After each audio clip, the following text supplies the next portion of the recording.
Bonjour tout le monde, j'espère que vous allez bien. Aujourd'hui, je prépare un pain complet fait maison, très rapide, facile et vraiment délicieux. Après cette vidéo, vous n'aurez plus besoin d'acheter du pain, ni de pétrir de la pâte ou d'utiliser une machine à pain. Donc plus d'excuses pour ne pas faire du pain maison. Regardez la vidéo jusqu'au bout pour savoir comment faire ce délicieux pain.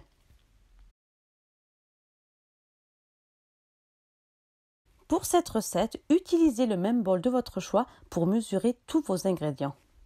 3 cuillères à soupe d'huile d'olive, un bol de farine blanche, un bol de farine complète, un bol de semoule fine, un sachet et demi de levure de boulanger sèche, une cuillère à café de sucre pour que la levure s'active plus rapidement et une cuillère à café de sel.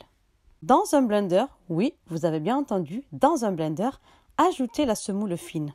Utilisez le même bol et remplissez d'eau tiède. N'ajoutez pas d'eau chaude, sinon la levure ne s'activera pas et votre pain ne lèvera pas. Ajoutez le sachet de levure sèche et une demi-cuillère à café de levure en granules ou un sachet et demi de levure sèche. Puis rajoutez une cuillère à café de sucre.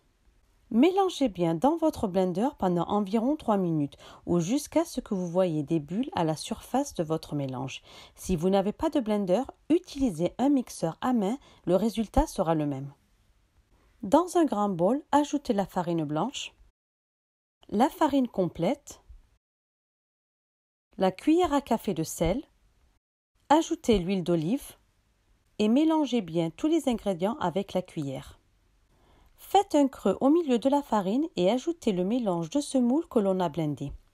Mélangez bien avec votre cuillère jusqu'à ce que tout le liquide soit bien combiné avec la farine. Votre pâte doit être un peu collante. Retirez la cuillère et pétrir la pâte à la main pendant 1 minute ou jusqu'à ce que la pâte soit moins collante. Puis ajoutez un peu d'huile d'olive au fond de votre bol et sur la pâte pour ne pas qu'elle colle.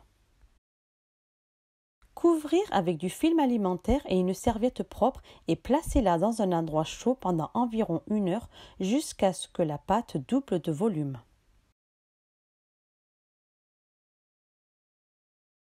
Préchauffez le four à 240 degrés. Préparez une plaque à four recouverte de papier cuisson. Comme vous voyez, après 1 heure, la pâte a bien levé. Saupoudrez un plateau pour former la pâte en pain rond. Divisez la pâte en 2 boules de taille égale. Et commencez à façonner la pâte en appuyant légèrement dessus, en commençant par le milieu et en allant dans le sens des aiguilles d'une montre jusqu'à obtenir un pain rond.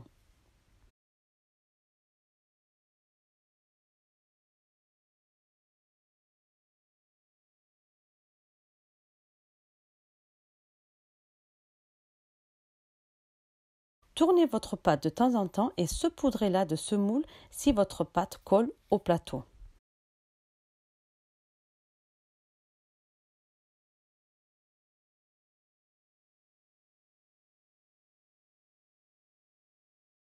Et répétez la même chose avec l'autre pâte.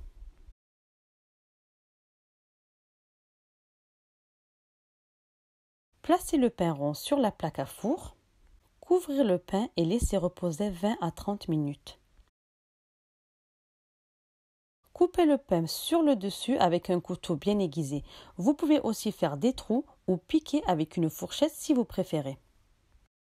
Puis enfournez votre pain à 240 degrés pendant environ 20 à 30 minutes en fonction de votre four. Vérifiez votre pain au bout de 20 minutes et surveillez jusqu'à ce qu'il soit cuit. Pour vérifier si votre pain est cuit, tournez-le et tapez au milieu. S'il produit un son creux, c'est que le pain est cuit. Retirez le pain de la plaque de cuisson et couvrez-le bien pour qu'il ne devienne pas dur. Cette étape est très importante si vous souhaitez avoir un pain très moelleux. Laissez-le couvert à peu près 10 minutes.